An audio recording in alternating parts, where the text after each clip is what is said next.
If you can't do it in Berea, Mississippi, you can't do it anywhere. Berea, Mississippi, population 1,239, is going to stop Kristi Noem. In a follow-up to the excellent reporting Rachel delivered here Monday night about the protests against the ICE detention camps that Homeland Security Christine Noem is trying to acquire and establish around the country by buying warehouses to literally warehouse people, we cannot report that the entire state of Mississippi appears to be off-limits to Christ. Rachel reported on locations around the country, especially Republican-controlled areas, which overwhelmingly voted for Donald Trump, that are rising up in local protests by Trump voters to block Christine Noem's attempt to warehouse thousands of people in their communities. Christine Noem must have thought it was going to be easy in Berea, Mississippi. Buy a warehouse and fill it up with people dragged out of their cars in Minneapolis and elsewhere. Fill it up with fathers carrying their babies into one of Christine Noem's warehouse detention centers. Christine is from out of town in Washington, D.C., and appears to be a slow learner there. She might not yet fully understand the power of the chairman of the Senate Armed Services Committee, no matter who that chairman is or which party controls that committee. She is discovering that now because the tiny town of Behelia, Mississippi, that has a Domino's Pizza, a Subway sandwich shop, Jimbo's Brickhouse barbecue joint, and of course, El Novo Potero Mexican restaurant also has the chairman of the Senate Armed Services Committee representing them in the United States Senate. On Tuesday, the Armed Services Committee Chairman Roger Wicker told Christ in semi-elite Washington terms to get the hell out of Berea, Mississippi and stay out of the state. In a one-page letter, Chairman Ricker said, "It has come to my attention that U.S. Immigration and Customs Enforcement is in the final stages of acquiring a warehouse facility in Berea, Mississippi, and intends to convert it into an ICE detention center. While I support the enforcement of immigration law, I write to express my opposition to this acquisition and the proposed detention center." That opening paragraph is going to be the template for every Republican senator whose state Christine Noem might be planning to use to warehouse people. When the chairman of the Senate Armed Services Committee catches you in the final stages of doing something that he does not want you to do, you better not complete those stages. You better stop doing it right now. The chairman's letter did not say a word about the inhumanity of the idea, but was accurate in its assessment of what one of Christine's warehouses would do to any community. Senator Wicker said, "Converting this industrial asset into an ICE detention center forecloses economic growth opportunities and replaces them with a use that does not generate comparable economic returns or community benefits. Detention facilities impose substantial and specialized infrastructure demands, including transportation access, water, sewage, and energy costs, staffing, medical care, and emergency services. From my understanding, the ICE detention facility would have a capacity exceeding 8,500 beds. That is more than 6 times the total population of Berea, Mississippi." Senator Wicker continued, "Existing medical and human services infrastructure in Berea is insufficient to support such a large detainee population. Establishing a detention center at this site would place significant strain on local resources. Additionally, many of my constituents have voiced concerns regarding the public safety, medical capacity, and economic impacts this center would impose on their communities, and they are Trump voters. Donald Trump won 60% of the vote in Mississippi. Trump voters don't want Donald Trump and Christine Noem's ICE detention centers in their towns, and Roger Wicker doesn't want one in his state." His last line is, "Keep me informed of this acquisition and any future ICE contracting proposals affecting the state of Mississippi. Thank you for your attention to this matter. It's time to move on. Christine, you're not going to get a detention center in Roger Wicker's Mississippi.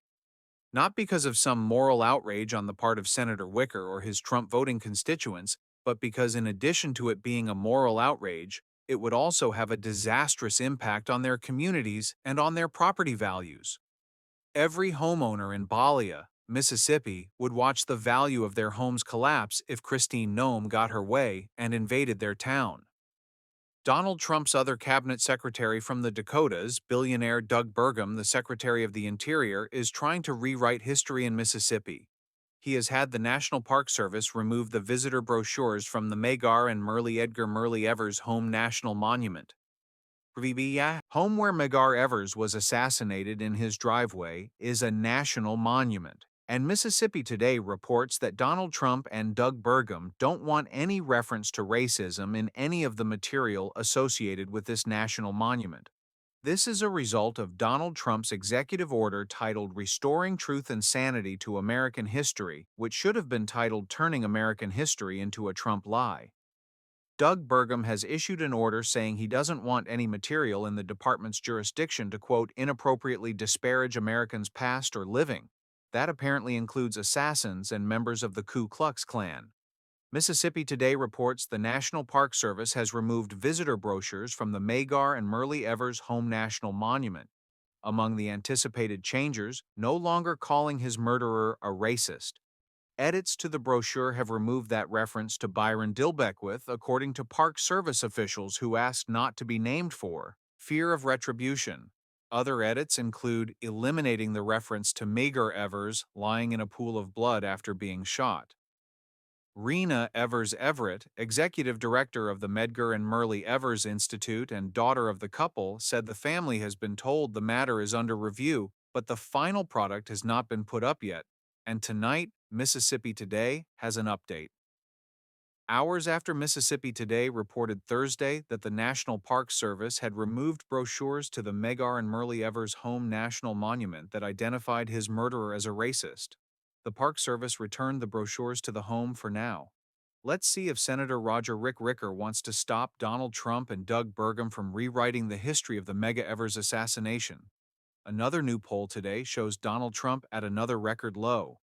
The Marist poll shows Donald Trump polling the lowest he has pled since he inspired the January 6th attack on the Capitol and then was indicted for using that attack as part of his criminal conspiracy to overthrow the presidential election in 2020.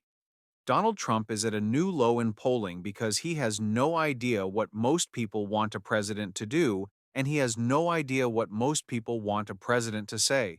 That is why only Donald Trump could speak at a national prayer breakfast as he did today and brag about how many times he was indicted.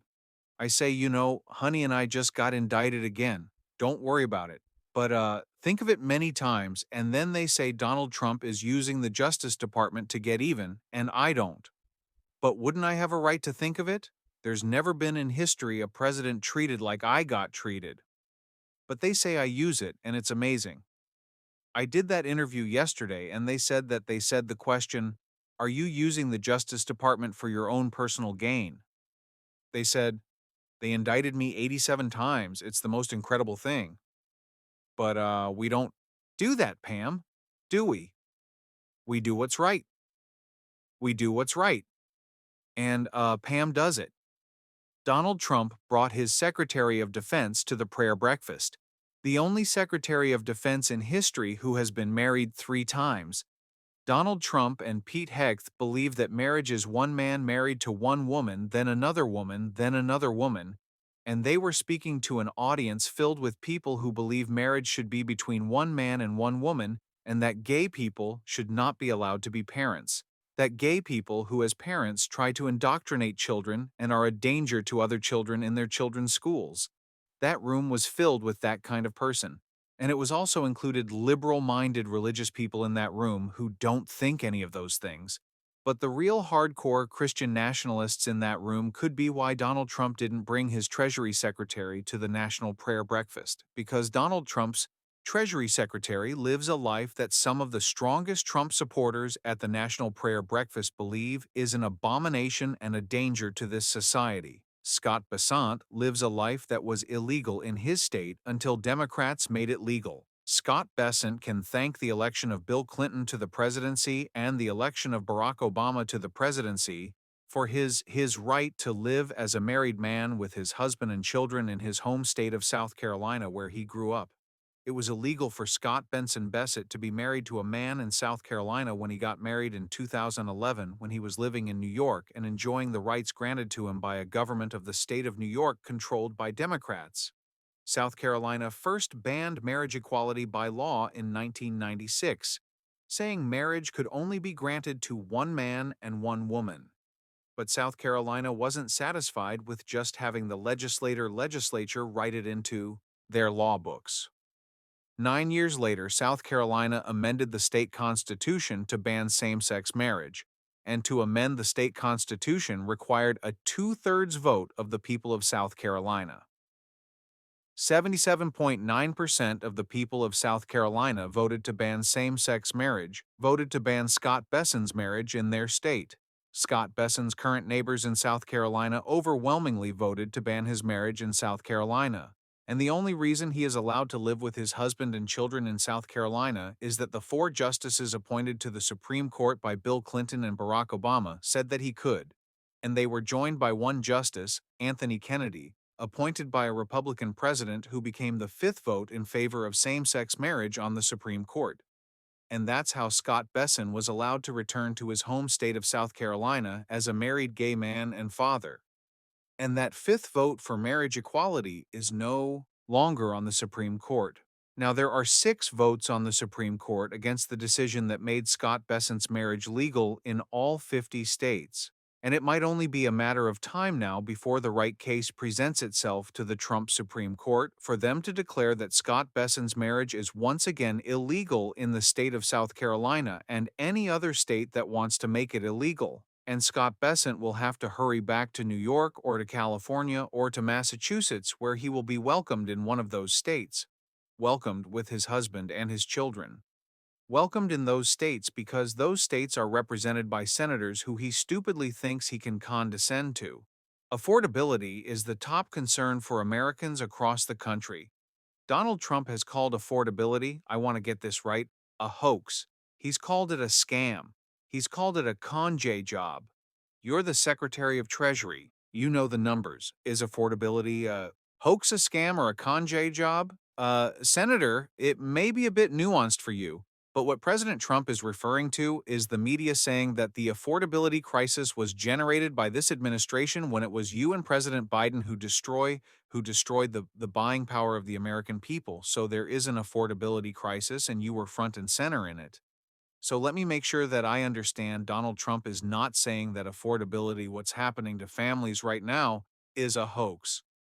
He is saying that trying to lay the blame at this administration rather than the Biden war economy is a hoax.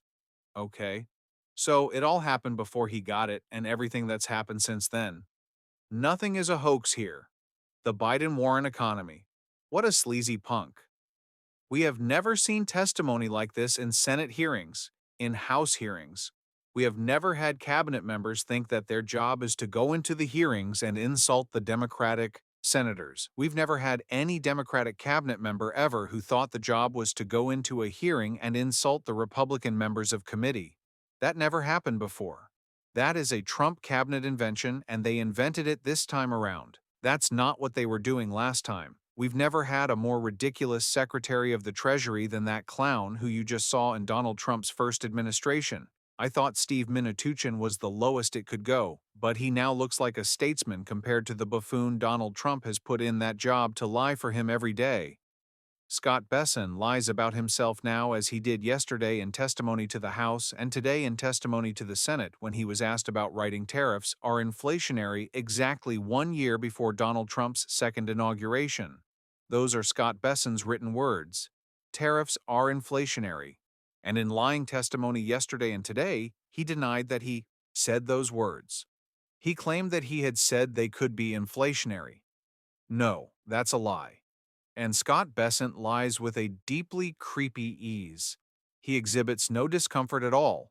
He does it with the ease of a pathological liar. He does it with the ease of someone who was born lying. There was no evidence of Scott Bessent being a pathological liar before working for Donald Trump. But he is Donald Trump's best student in the art form of Trump speak, which is deranged, irrational, irrelevant lying. Think about what Scott Bessent, of all people, had to do to himself to become a Trumpian pathological liar in that Senate Banking Committee hearing today. The first Treasury Secretary to ever testify that way. 5 years after the Supreme Court by one vote made Scott Besson's marriage legal in all 50 states, Donald Trump's presidential platform said what the Republican presidential platform has always said. Quote, "Marriage between one man and one woman is the foundation for a free society."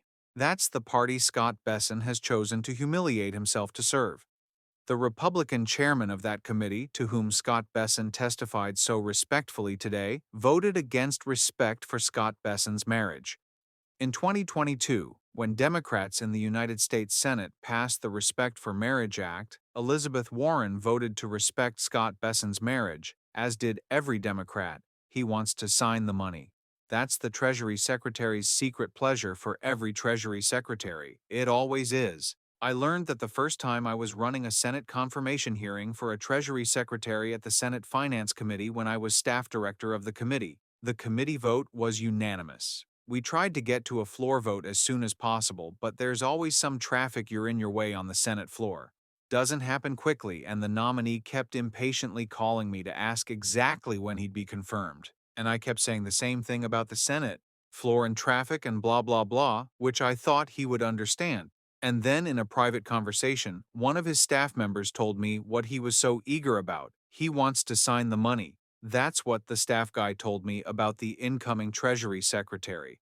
I'm surprised Donald Trump still lets the Treasury Secretary sign the money. Maybe Donald Trump doesn't know? Maybe he will seize that power too. If you look at whatever currency you have in your pocket right now, as I did a few minutes ago, you'll see their signatures. I've got a few 5s signed by Janet Yellen, a few 20s signed by Steve Mnuchin, and nothing signed by Scott Bessent because it takes a while for that new currency to get into circulation. It takes a while for Scott Bessent to have that thrill of seeing it, carrying it around in his pocket. Imagine how thrilling it must be for Scott Bessent to sign the money. So thrilling he will debase himself in any way for Donald Trump. Look what he was willing to do to get there to be the guy who signs the money. Think about how much he has had to contort his economic beliefs in order to lie for Donald Trump about tariffs. And we can only wonder what it does to his soul to go out of his way to try to insult Elizabeth Warren and other Democrats who fought for his right to legally live anywhere in this country as a married man. And what does it do to him? How does he feel when he genuflects respectfully to every Republican who fought to make his marriage illegal? It may be that no one has paid a higher personal price to work for Donald Trump than the man who gets to sign the money. Of all the lying quislings who work for Donald Trump, it may be Scott Bessent who is the most tortured of all of them. Today, the pathological liar who Scott Bessent works for said this: they rigged the second election. I had to win it. Had to win it. I needed it for my own ego. I would have had a bad ego for the rest of my life. Now I really have a big ego, though. Beating these lunatics was incredible, right? What a great feeling. Winning every swing state, winning the popular vote. The first time, they said I didn't win the popular vote. I did, but they said so. They'd always say they would always thought that introducing while Donald Trump did not win the popular vote. I'm sitting up being introduced by a Democrat or somebody, and they say why Donald Trump did not win the popular vote. They won the Brazzers. Here he is. I said that was terrible. He's a very sick man. Donald Trump. Steve Bannon says the Trump plan for this year's election is to surround polling places with ICE agents. That is against state and federal law. But this is Donald Trump we're talking about. So how can those laws actually be enforced? That is the question of the night.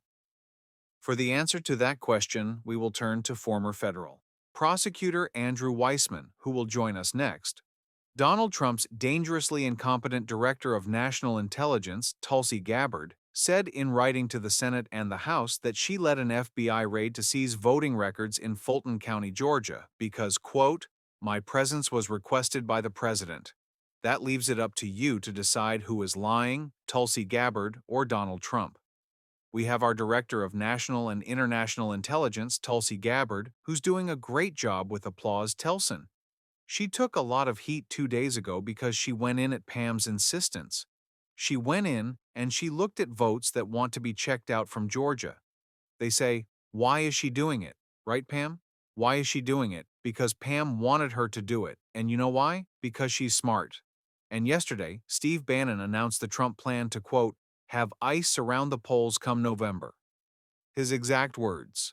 The Brennan Center reports. The law is crystal clear. It is illegal to deploy federal troops or armed federal law enforcement to any polling place. In fact, it is a federal crime for anyone in the U.S. military to interfere in elections in any way. More specifically, It is a crime punishable by up to 5 years in prison to deploy federal troops or armed men to any location where voting is taking place or elections are being held unless such force be necessary to repel armed enemies of the United States.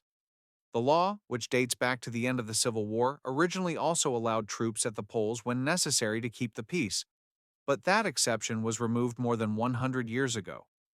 Joining us now is Andrew Weissman, former FBI General Counsel and an MS Now legal analyst. Andrew, is the law crystal clear and how can it be enforced in a Trump presidency? So, before I answer that, let me just add for the viewers in assessing the Tulsi Gabbard versus Donald Trump issue that you flagged that Pam Bondi is not in charge of the Director of National Intelligence. They're both cabinet level positions, and Tulsi Gabbard does not report to Pam Bondi. In fact, she is. The Tulsi Gabbard is the head of the intelligence community, and that makes Pam Bondi a component who reports to Tulsi Gabbard. Anyway, to get to but Andrew, let's stay with it for 1 second.